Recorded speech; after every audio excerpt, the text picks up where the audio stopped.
Yeah, Scorpion's always been my favorite character, and he still is to this day. Fight!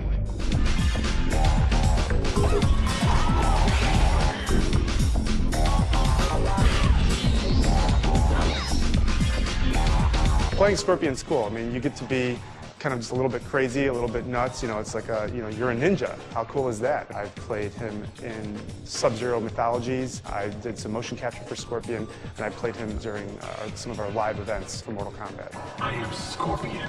You killed me in cold blood. As a player, if I get a chance, I'll always pick Scorpion. His whole play style, it just kind of suits my style of gameplay.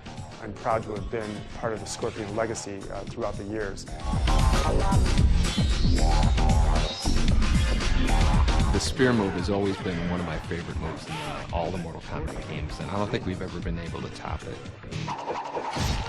Get over! Hello, my name is John Parrish. I am Jax!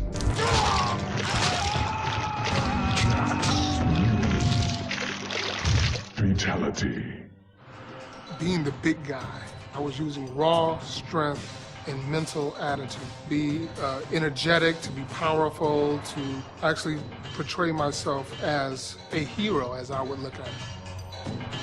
John Parrish was great to work with. He was really one of the easiest guys to work with in terms of being able to do all the moves and all of the special attacks. I am the real Jax. We worked with him throughout Mortal Kombat 2 and Mortal Kombat 3, and he did a lot of promotional stuff with us. It was really great.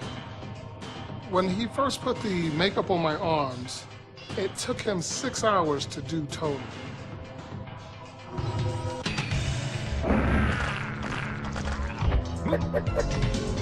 Outstanding.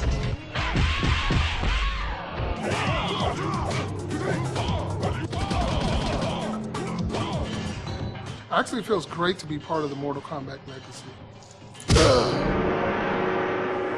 My name is Anthony Marquez, and I played Kung Lao.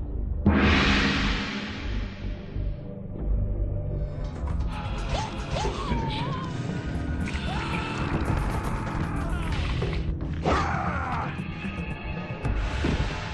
After the first Mortal Kombat, the creators wanted to introduce another Shaolin monk type character.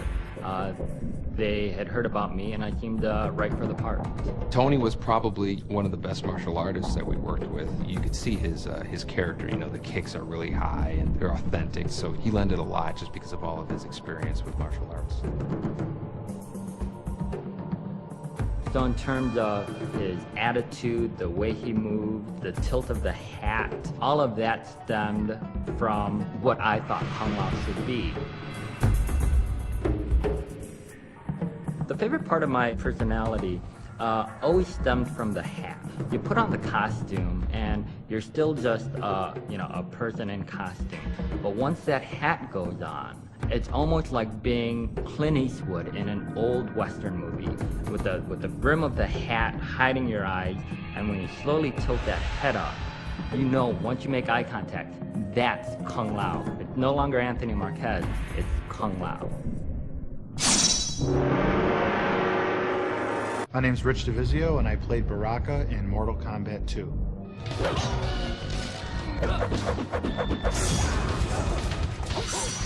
We were trying to come up with characters, you know, and we were going to costume stores and looking around and found a mask of this monster.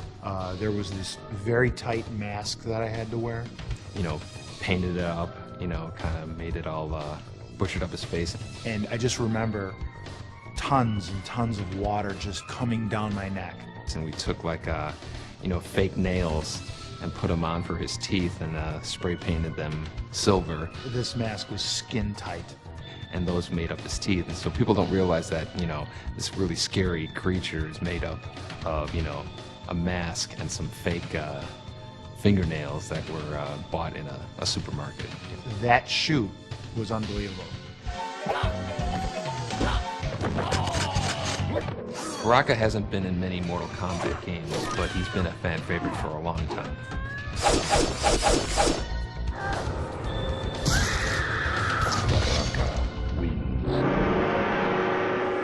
Sector and Cyrax were unique in that they were mechanical and they were robotic.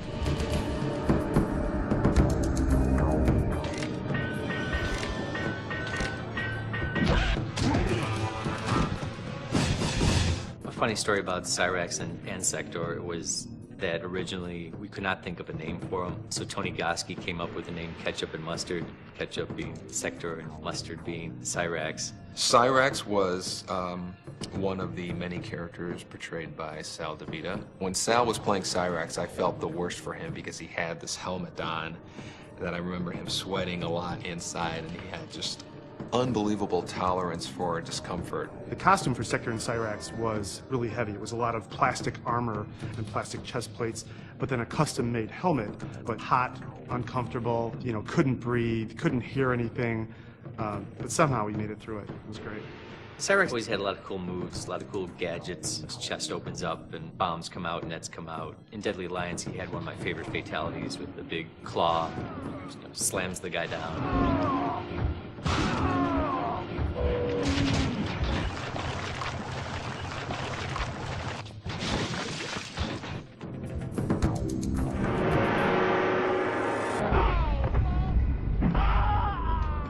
There were actually 2 Goro models made, and one was used for the actual game and was it was posed and, you know, changed so much that it kind of fell apart over time.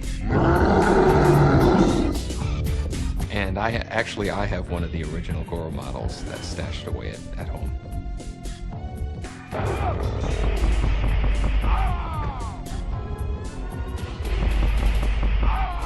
Flawless victory. Well, I think Katana was really one of the favorite characters from Mortal Kombat 2. She was a new character. She had ridiculous combos that people, you know, came up with that I had not even thought of. So when I saw people doing katana combos, you know, in the corner, you knew there was something special because people were taking the game in a direction that you wouldn't even think of.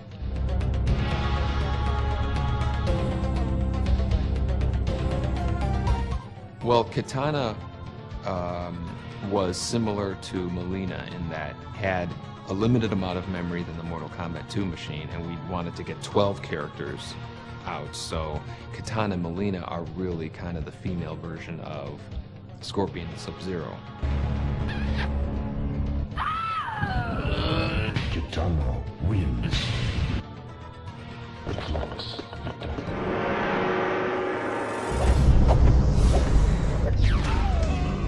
Melina was created because we needed to stretch the memory in our game again. We were out of memory.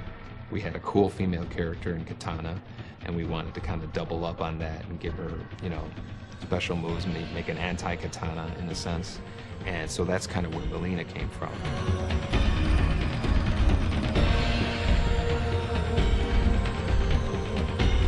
And so then with Melina, we had also introduced Baraka, so we wanted to make a tie with her because Baraka was a really bad character. So underneath the mask, Katana is really beautiful, and underneath Melina's mask is, you know, these really nasty teeth that were originally never on the costume, but we would just kind of draw them in on her fatalities.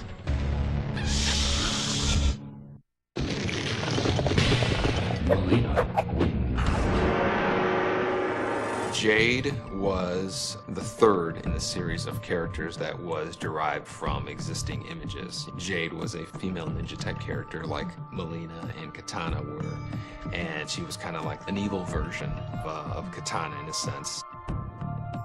Jade is a childhood friend of Katana, which probably makes her thousands of years old, because Katana is thousands of years old. The approach we've taken with Jade in this game, in Mortal Kombat Deception, is that she's more of the stealthy ninja type of character. She's the one that sneaks around and gets information, you know, and carries out covert activities. And I kind of like that about her. She's about getting things done, and she's very loyal. We wanted to give her something that separated her from Katana Melina, so we gave her the staff weapon that was her weapon in Mortal Kombat 3. Not many characters had weapons in Mortal Kombat 3. That was really what we wanted to do to separate her from Katana Melina.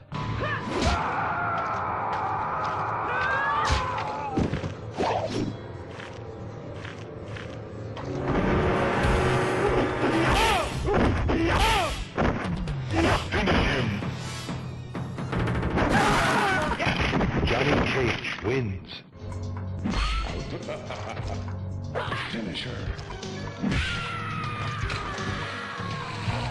Johnny Cage wins. Flawless victory.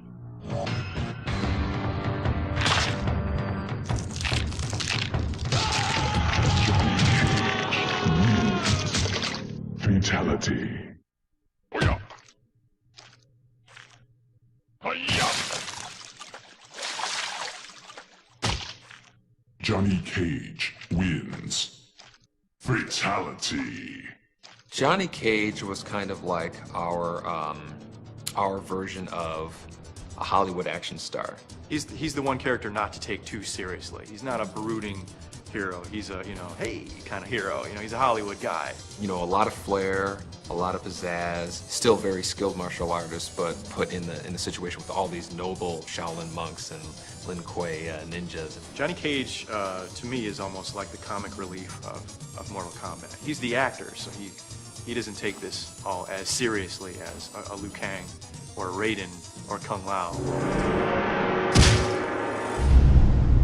Cabal first made his appearance in MK3. He was originally designed as kind of this nomad, sand person kind of character. Again, we really wanted to create a character that seemed to have a handicap of sorts in terms of he had this breathing apparatus that kept him alive. He still had these incredible powers that none of the other characters had. He had a lot of cool moves. He had this dash, which he would run past a character, spinning him around, and then he could pull off some combos on him. And everybody kind of liked his tornado move where he would run by the opponent and then they would spin like a top and kind of get a free hit on them. Cabal also had these hook sword weapons that one of the few characters in the 2D games that actually had a weapon in the game. So that kind of made him stand out. He was actually one of the characters that was considered almost too powerful in Mortal Kombat 3. And we had to kind of tone him down for Ultimate Mortal Kombat 3. For Deception, we finally had the chance to bring Cabal back the way we originally intended him to be.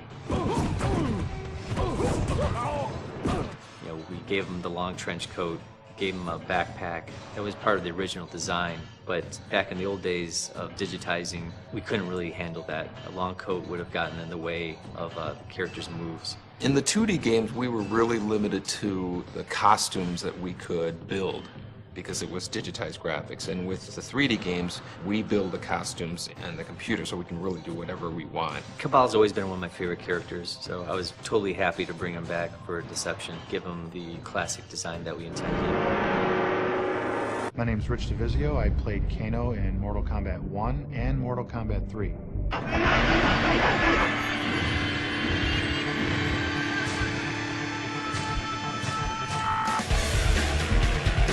We wanted to make a guy who was kind of half cyborg, half human, and so we put this metal plate on his face.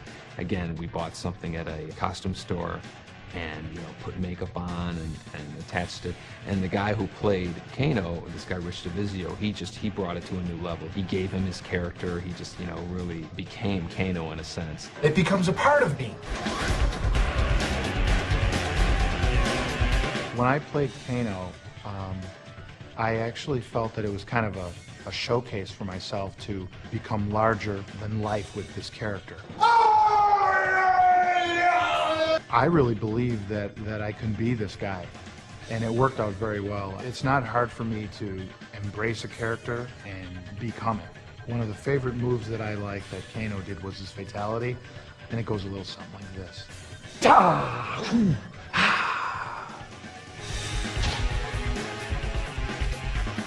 Kano win.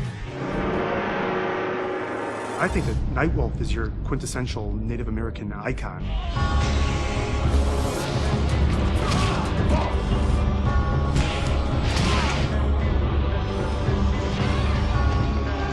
Just a strong, proud person with pride. He's got honor, has rules, but at the same time, he is definitely no pushover.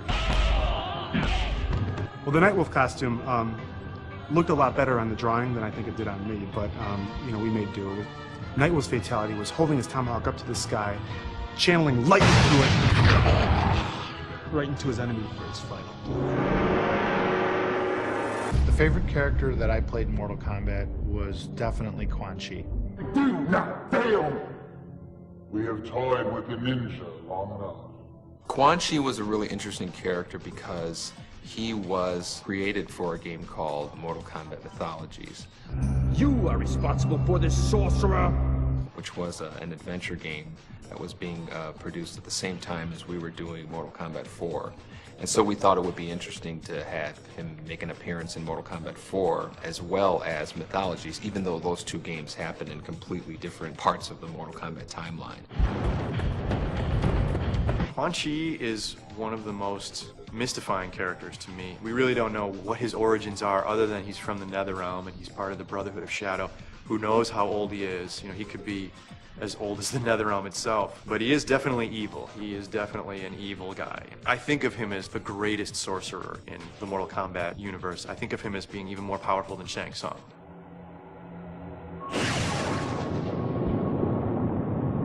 First Divizio was hilarious as Quan Chi. He really played the part well. To me, he is Kano, and he is also Quan Chi. He's both of those characters. You can't look at Quan Chi and not think rich.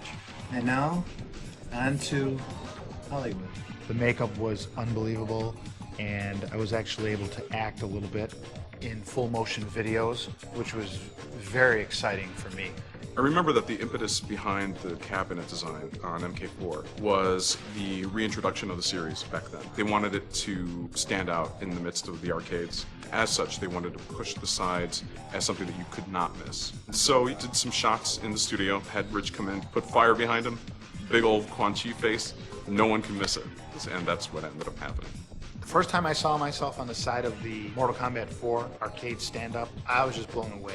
That chapter, Mortal Kombat 4, was the Quan Chi show in a sense. Do not fail. My first impression of seeing myself in the game, I was ecstatic, because I knew it was me. I thought it was just awesome. God of Thunder and Lightning, that just kind of became what his thing was. And I think that was really kind of what inspired a lot of his special moves, was the fact that he was a god.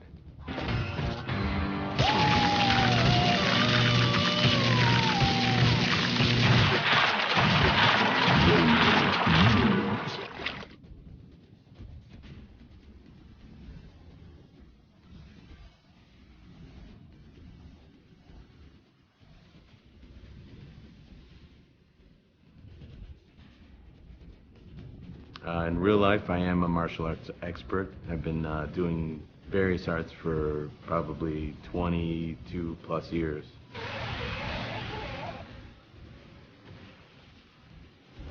You know, I'm wearing this hat. Got that on. Got that action working. Yeah, the hat is gone. It was destroyed with one of the falls that Carlos took, and I don't think we've seen it ever since. Do I have the hat? No, I wish I did. That's probably the one thing I wish I had. I feel really thankful to be part of the Mortal Kombat legacy, you know, and it's changed my life incredibly.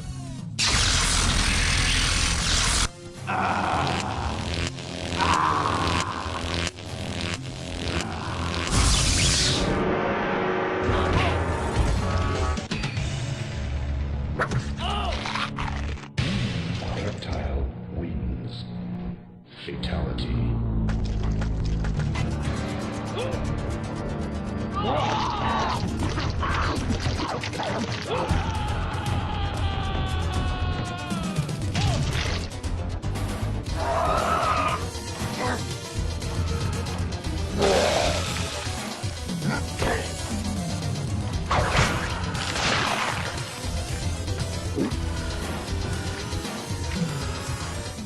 Reptile actually was the character that I came up with driving back to work from lunch on a Saturday. We had seen how much we got away with in terms of Scorpion and Sub-Zero changing ninja palettes, and I really wanted a super secret hidden feature in Mortal Kombat 1, and came up with these really odd set of circumstances to make Reptile appear. It was rare enough that people would say that they had seen him and nobody would believe him, so it worked out perfectly. I am Reptile. I talk like this.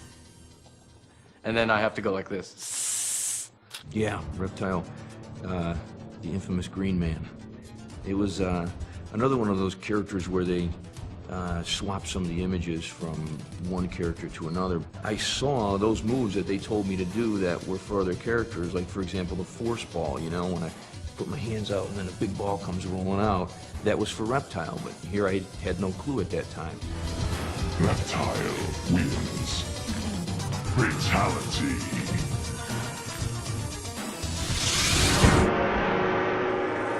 Shang Tsung, he is the symbol of evil for Mortal Kombat. He's always around. I think he's been in almost every game.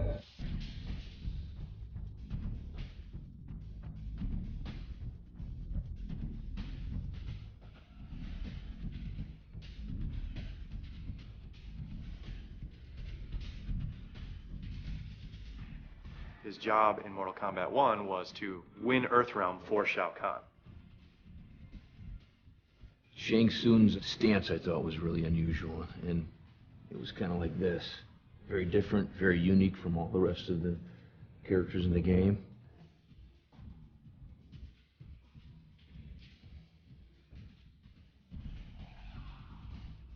Shao Kahn wanted to take over Earthrealm, and through the Mortal Kombat tournament, he was going to do it. Shang Tsung was probably one of my favorite characters in the series. He always kind of had the sinister edge, more so than some of the other characters, a bit more regal kind of feel, and that's what I tried to capitalize on in redesigning him for Deadly Alliance.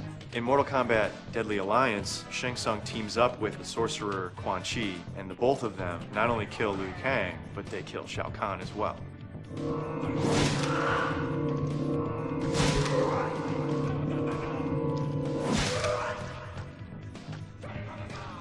Shang Tsung wins. Fatality.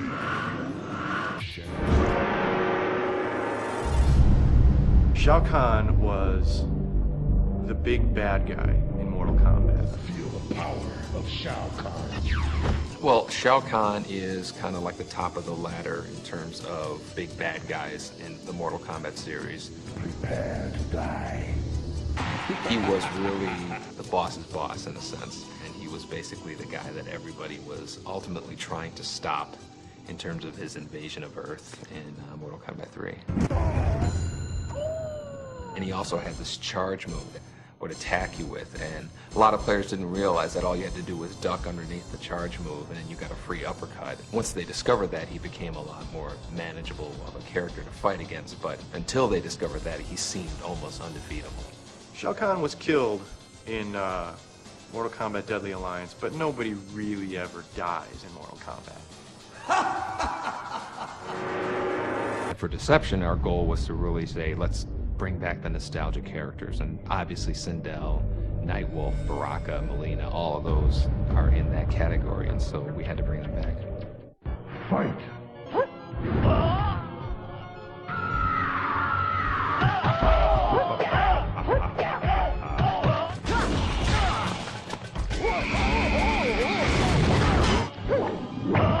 The wig that we had in Mortal Kombat 3 for Sindel didn't have that much hair. We did a lot of After Effects touch-ups.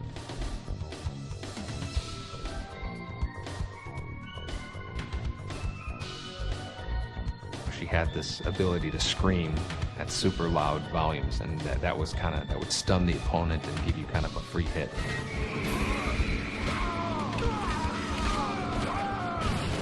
Sindel wins.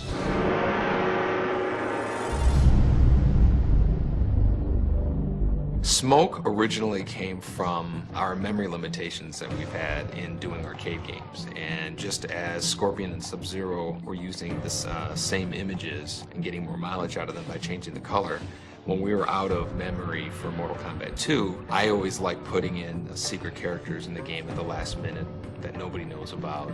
That was kind of like the origin of Smoke and Jade, where they were, just kind of like the alternate colored versions of Sub-Zero and Melina and Katana. He had a lot of cool moves as a robot. He had this grappling hook that would come out of his chest, and just had a lot of cool moves, which made him a player favorite. We brought Smoke back for Deception just because people have been asking about him for a while now. It was funny because a lot of fans like the ninja version, a lot of fans like the robot version, So I thought it would be a good idea to bring back both. Every one of our characters in Deception has kind of two costumes, and so for Smoke, we decided we're going to have him be a normal ninja, like people had seen him before in Mortal Kombat 2, and then also his Mortal Kombat 3 persona, which is kind of like the cybernetic ninja. Players can pick which one they want to play as.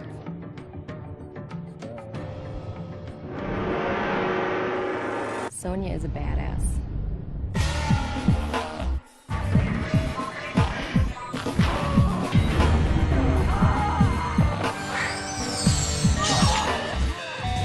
Kerri was easily one of the best people we've worked with in terms of actors playing the characters. Yes, I still have the Sonya costume. Every once in a while, I'll bring it out. I absolutely see Sonya again in future Mortal Kombat games. I would love to play Sonya again.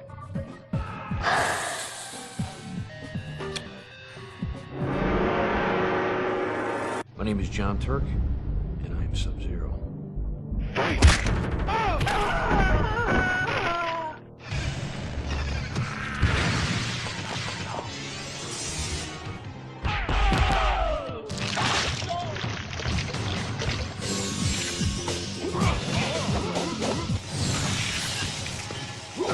You know, the freeze move in the first Mortal Kombat really came about because I was always a big fan of kind of setting up the player for a free hit.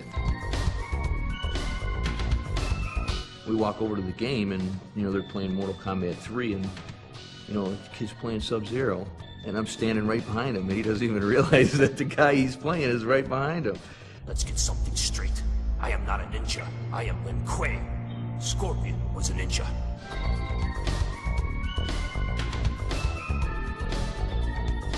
My martial arts style defined the character of Sub-Zero's based on the way I move, the way I kick, the way I punch, the way I turn, the way I move my leg when I do sweeps.